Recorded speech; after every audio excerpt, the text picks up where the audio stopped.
Acquérir un terrain aux États-Unis, est-ce que c'est une bonne idée? Je vais répondre à cette question dans cette vidéo. Suivez-moi maintenant.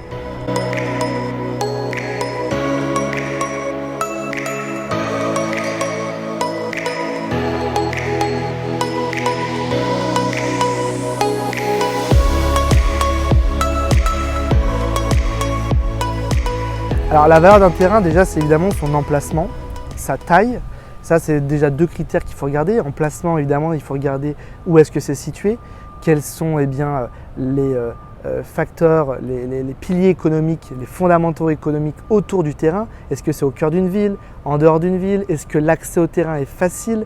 Est-ce que le terrain également dispose bien sûr d'infrastructures, c'est-à-dire l'accès à l'eau, l'électricité, au gaz? Est-ce qu'il y a le tout à l'égout sur le terrain? Est-ce que c'est viabilisé comme on dit en français? Donc ça, c'est un premier aspect. Et puis bien sûr après la taille du terrain, c'est-à-dire voilà, combien il y a de mètres carrés ou de pieds carrés ou d'acres dans ce terrain. Ça, c'est très important également et c'est ce qui va conditionner la valeur du terrain.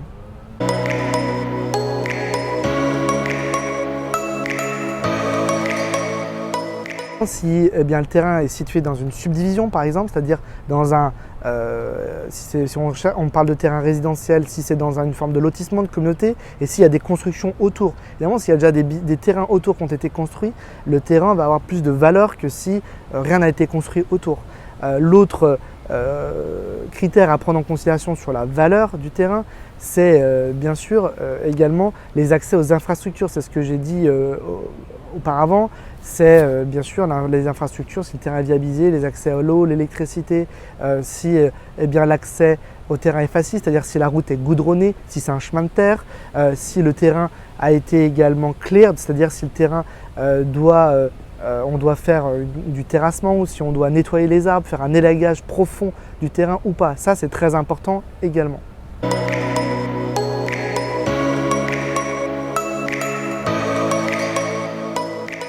Alors, qu'est-ce que l'on peut espérer? C'est faire principalement de la plus-value si on acquiert un terrain nu. Après, la deuxième démarche que l'on peut avoir également, c'est de se dire qu'on va construire sur ce terrain dans les années qui viennent. Donc il y a vraiment deux options, on va dire, quand on acquiert un terrain, soit faire un flip de terrain, le garder et évidemment qui prenne de la valeur, mais également pourquoi pas construire sur ce terrain. Pour moi, le terrain nu, c'est un peu à l'image de l'or pour les métaux, c'est-à-dire que c'est quelque chose qui ne devrait pas perdre de valeur, qui n'a jamais vraiment perdu de valeur, contrairement à une structure qu'on va poser dessus, comme une maison. Là, effectivement, il peut y avoir des fluctuations à la hausse comme à la basse sur un marché, mais sur un terrain nu, pas véritablement, puisque par définition, la terre est finie, donc vous allez acquérir un bien qui par définition va se raréfier. Et donc, l'enjeu de la plus-value est très intéressant quand on achète, bien sûr, la bonne parcelle.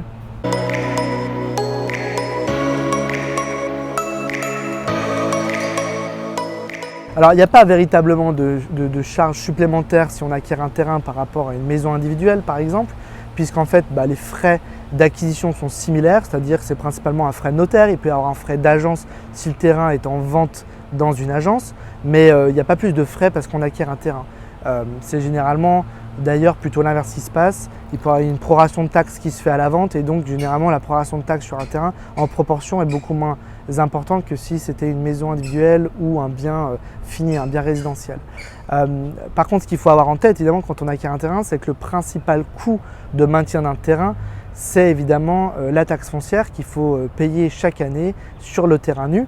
Donc c'est pour ça qu'il faut vraiment regarder avant d'acquérir un terrain quel est le coût de la taxe foncière et se préparer à le payer pendant plusieurs années avant de pouvoir le revendre. Peut-être d'ailleurs parfois que ce sont plusieurs mois et non pas plusieurs années, mais il faut être prêt à pouvoir payer cette taxe foncière. Donc c'est quelque chose qu'il faudrait très précisément avant d'acquérir.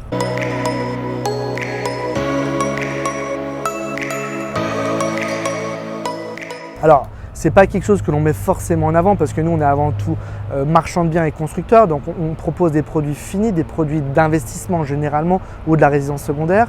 Maintenant, effectivement, quand on fait l'acquisition d'un terrain, nous, que l'on va viabiliser, effectivement, ça peut nous arriver de permettre à certaines personnes d'acquérir des terrains dans la subdivision que l'on ne va pas développer pour différentes raisons.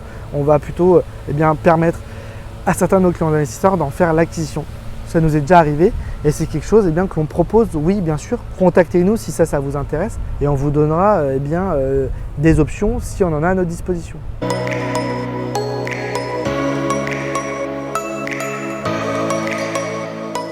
Merci beaucoup de nous avoir écouté sur cette vidéo, nous avoir regardé. Si vous avez un projet d'acquisition d'un terrain aux États-Unis ou un projet d'investissement, une seule adresse, contact@investir.us, ou alors directement le lien en description, vous soumettez votre projet en cliquant dessus et puis on vous recontacte sous 24 heures. À très bientôt, bye bye.